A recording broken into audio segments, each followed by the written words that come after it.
watching the News 2 Draft Special.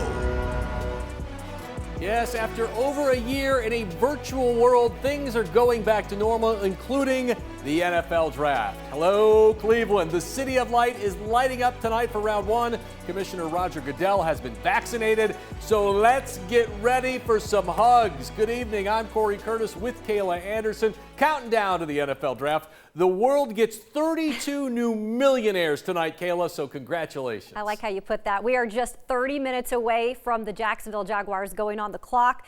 They have got a new head coach in Urban Meyer, and they'll have a new quarterback soon. Yeah, and you can bet the mortgage on it. It's going to be Clemson star Trevor Lawrence, who was nothing short of sensational in his 3 years with the Tigers. 6'6", 215, big arm, threw for over 10,000 yards in 3 years, 90 touchdowns, completed 66% of his passes. He's the biggest slam dunk at quarterback since Andrew Luck. I would agree with that. So here is a look at the top 5 quarterbacks in this year's NFL Draft. You've got Trevor Lawrence, you just mentioned, out of Clemson. Zach Wilson, looking dapper tonight from BYU. Trey Lance, quarterback out of North Dakota State. Justin Fields from Ohio State, and Mac Jones out of Alabama. All of them projected to go in that first round. All right, joining the show now is Trent Dilfer, current Lipscomb Academy head football coach, but former NFL quarterback, here to talk about some soon-to-be NFL quarterbacks. And Coach, is it safe to say we can write in Sharpie Trevor Lawrence 1 and Zach Wilson 2? I think you can. I think both team organizations have been pretty transparent about taking those players at the top of the draft. Trevor fits the mold of the top pick of the draft, both from a physical standpoint, but also from a character leadership standpoint, in the sense that he'll handle the burden of a rebuild. And that's really what the Jaguars are all about, is they're rebuilding their program. They want to build it around a central figure. And Trevor's been that guy since high school. The Jets, surprisingly, have been open about Zach Wilson being their guy. Whether you agree with it or not, it's the direction that they're going. I think a big part of the reason is because they want a quarterback that has a low salary cap number, opposed to a Sam Darnold, who, in my opinion, is a better player than Zach Wilson, but a higher price tag. And if you have to rebuild your whole team, you have to spread that money around by having a quarterback on their first contract that is very talented. Now you could spread the wealth around and get other good players. So I think that's how the first 2 picks will go. They'll probably go pretty quick. And then the real intrigue lies at number 3 with the 49ers. Who should go next in your eyes? Yeah, not what you think they'll do, but what you think they should do. Okay, well, I don't know if I know the answer to either. I talked to John Lynch for an hour last night. He's been a friend forever, teammate, families. We've raised our families together, and I didn't ask him because it's none of my business. And he didn't ask my opinion, nor should he. If I had an opinion, I think Justin Fields fits them the best, but I really see a good argument for Mac Jones or Trey Lance. Finally, we're going to do just kind of rapid fire. I want you to give me a name. First thing that comes to your mind, all right? Who's the most overhyped quarterback? Zach Wilson. Okay. Who's the most underrated? Justin Fields. Who is your favorite non-first rounder? Davis Mills. Okay. And which quarterback reminds you the most of yourself? They're all better than I was, but I would probably be more in the Trey Lance category. I was very physically gifted, big, strong, fast, could throw the ball forever, was a little green, just wasn't ready for the bigness of the NFL. Probably hadn't had enough opportunities to be the quarterback.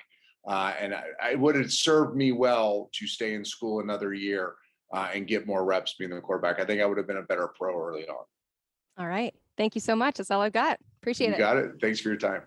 Awesome stuff there. Yeah. Now, Kayla, the quarterback situation, fascinating. We expect 5 to go in round 1, but after the first 3, where do the last 2 go? I mean, Denver, New England, New Orleans, Chicago, even Detroit. What are these teams thinking, and what are they actually willing to do? Report surfacing today, the Saints trying to get into the top 10. Yeah, look, the Saints have said they like what they have in Jameis Winston and Taysom Hill, but if they found the guy that fits right, like a Justin Fields or a Trey Lance they believed in, I could definitely see them trading up to get one of those quarterbacks. As for the Broncos, they could take a quarterback. They just acquired Teddy Bridgewater, but they could get Fields possibly at 9 and then let the 2 compete for that starting role. Sorry, Drew Lock. All right, the top 3 picks look set. What happens next? Emily Proud is intrigued by the Falcons at number 4 overall. Well, it's pretty much assumed the top 3 picks will all be quarterbacks, which means the draft really heats up when Atlanta's on the clock at pick 4. Will they draft Matt Ryan's successor, or will they opt to take the can't-miss Kyle Pitts? If they're going to take a quarterback, what does that mean for Ryan? Well, there's still a very slim chance they get rid of him this year or even next. He holds a $70 million cap hit in 2021 and a $40 million next season. Now that, boys and girls, is why restructuring contracts can hurt you long term. Now, in case you were wondering how the Falcons are doing cap-wise this year, they currently have the 3rd lowest in the league with just over $2 million.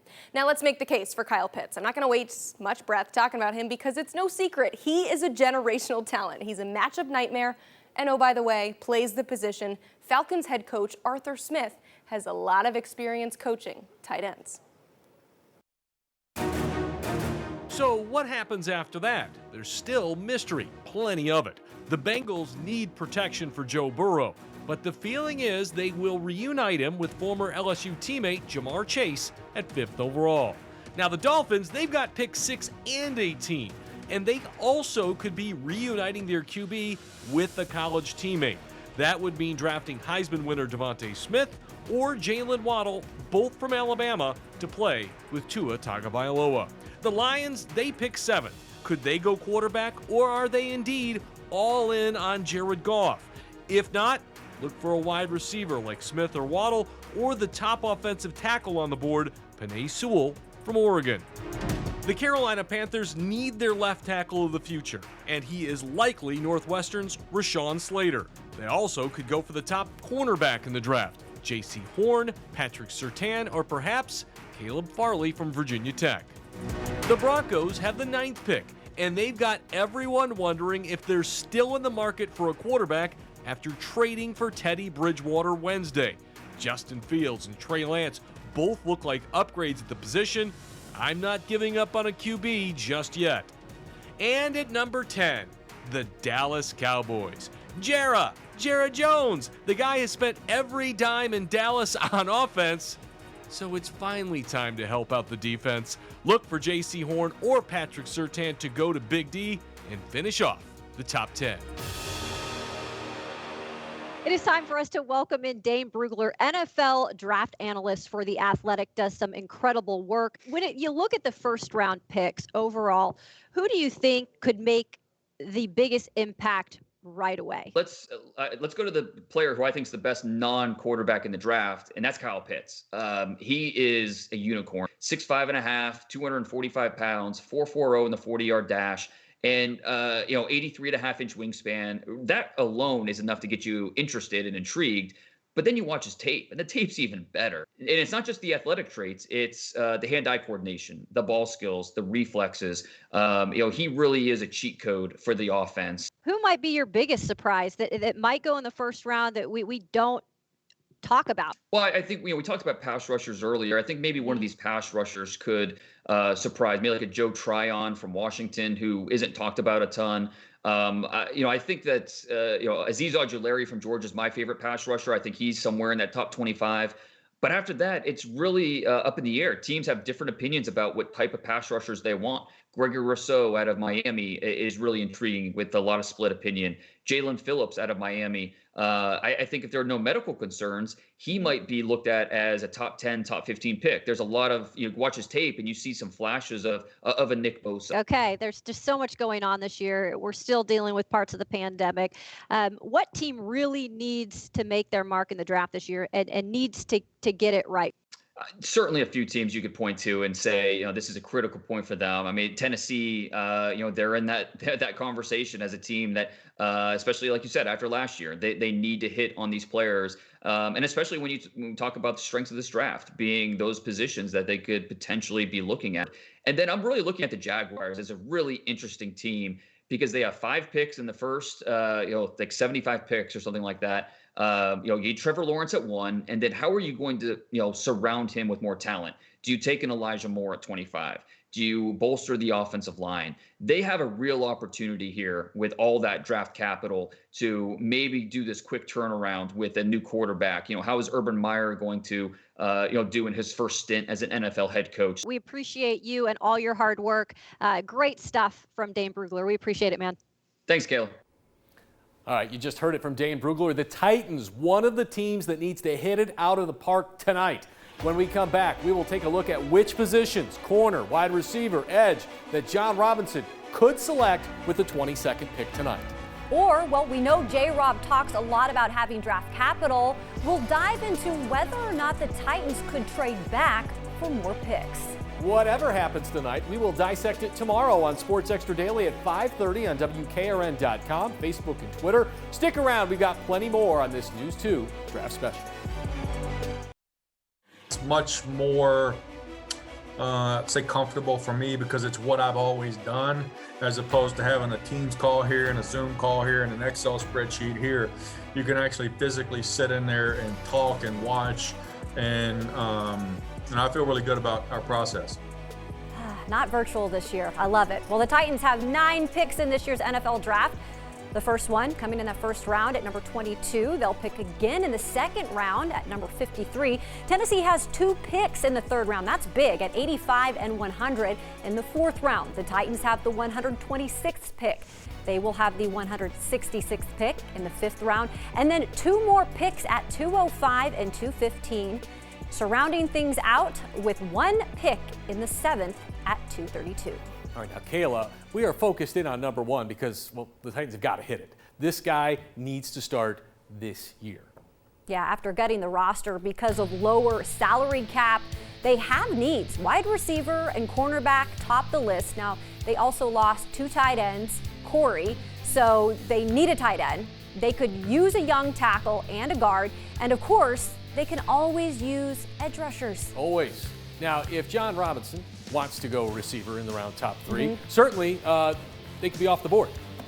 Yeah, but there should still be a number of good ones there. Absolutely. Corey, I mean, the one that has generated the most attention is Elijah Moore from Ole Miss. A.J. Brown has already tweeted to get it done. Moore put up huge numbers last year at Ole Miss and could be an instant starter in the slot. He also can play in the return game. Yep. Titans GM John Robinson was in attendance for Minnesota's Pro Day back in early April. The main reason for the visit, this guy, wide receiver Rashad Bateman. And Bateman, one of college football's top receivers over the past 3 years, Corey, recording 147 catches for 2,395 yards, 19 touchdowns in 31 games. Bateman is a versatile player who possesses that size and skill set to be dominant at the next level. And then there is the gadget guy, Kadarius Toney from Florida. Electric acceleration, dynamic change of direction ability with the ability to move all around the formation. If Mike Vrabel wants to throw bubble screens, this is his guy. He's most likely a slot, which is a Titans need. But do they go offense or defense? Emily Proud weighs in. John Robinson spoke earlier this week, and although general managers don't tend to give away too much information during draft week, something Robinson said about corners versus wide receivers caught my eye. He starts first with wideouts. It's pretty balanced from top to bottom. You know, you certainly have some premium players at the top. There's good depth players and role players really all throughout the draft. I think the corner group, there's some good players at the top and kind of in the middle, and then at the backside, in the back, you're kind of drafting some traits. I think both position groups have pretty good volume. The receivers are maybe a little more evenly spread.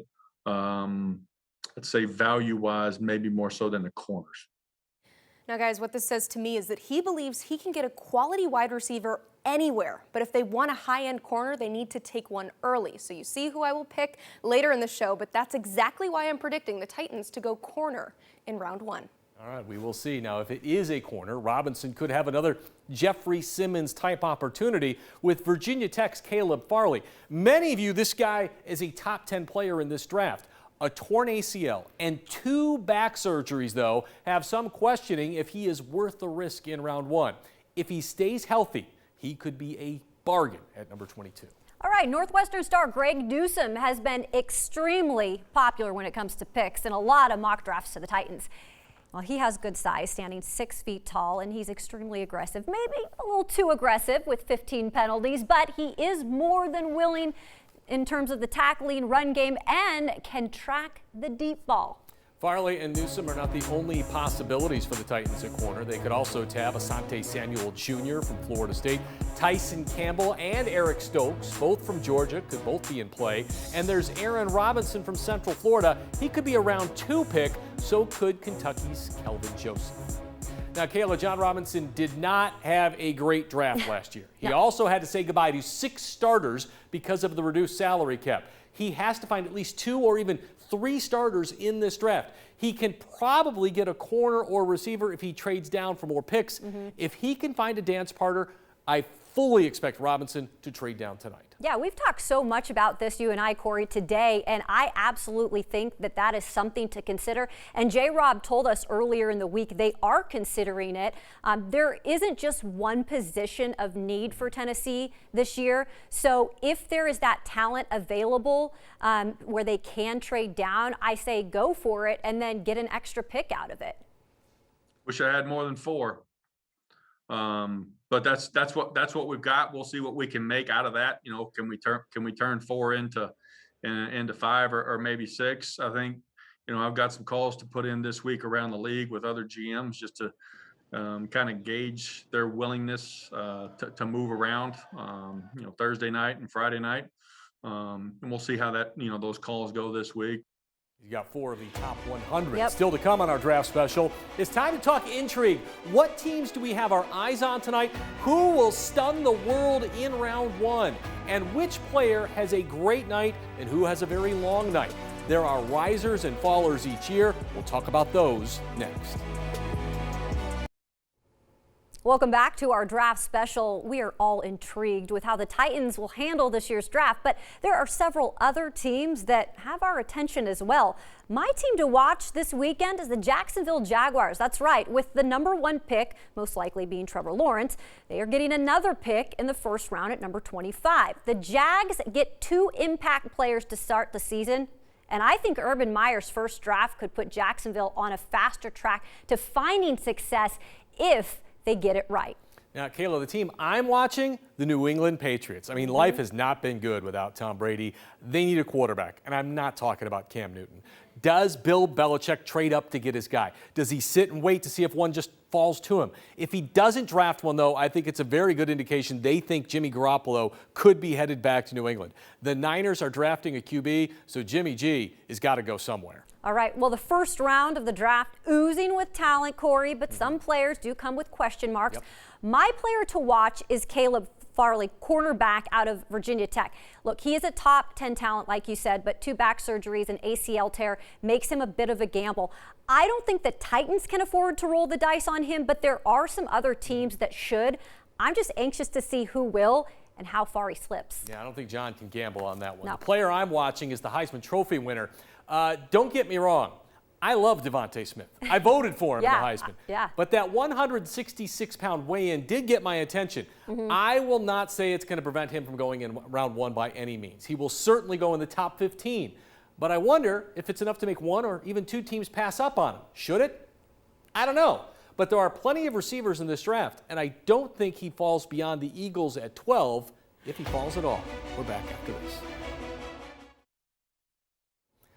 All right, welcome back. The NFL Draft has intrigue, and while we just talked about players and teams to watch tonight, the one everyone was watching today was this guy, Aaron Rodgers, who reportedly is trying to force his way out of Green Bay, Kayla. The move came after the 49ers reportedly tried to pry Rodgers from the pack.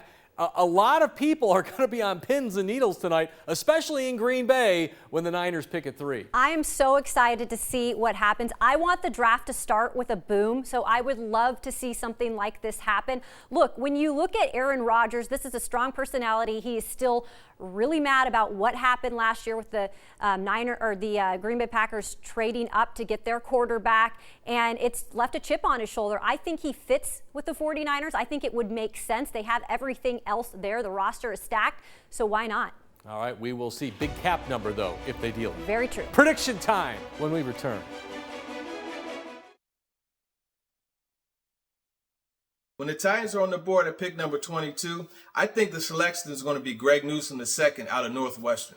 And here's why. He's one of the top corners in the draft. He's a guy that's well-versed as far as being in different schemes. He's someone that the Titans could really trust in man coverage press coverage that is, on the outside, going against most receivers. And that's a plus for a team that is really in search of that lockdown corner. Then you look at the production that he had. 11 pass breakups in 9 games in 19, and then in 2020, this past year, through 6 games, he had 10 pass breakups and an interception. Newsom is a great fit for the Titans, so that's who I'm going with at 22 in this year's draft. All right, Teron Davenport from ESPN.com rolling with Greg Newsom. I like that pick a lot. He's also been high on Elijah Moore from Ole Miss. Time for our predictions, Kayla. And as always, you have the honors. Yeah, and like usual, I feel like I'm going with TD. I'd go with a wide receiver, but I think the Titans could still get a good one in round 2, so I'm rolling with the defense, and I'm going with cornerback Greg Newsom. The second out of Northwestern, you heard all the stuff he brings to the table. The secondary needs an ad like this. He'd be a solid pick, plus he's really smart. Emily's also going cornerback, but she's kind of going off the board here with Tyson Campbell from Georgia. That's a name that's heating up, so I would say look out for that. I like Elijah Moore. Cal Baxter, our producer, also likes Elijah Moore. We all like them to trade back to try to get those guys. But I will say this, if it's Greg Newsom, I don't know if they can trade back and get him. The draft starts in moments. Enjoy it right here on News 2.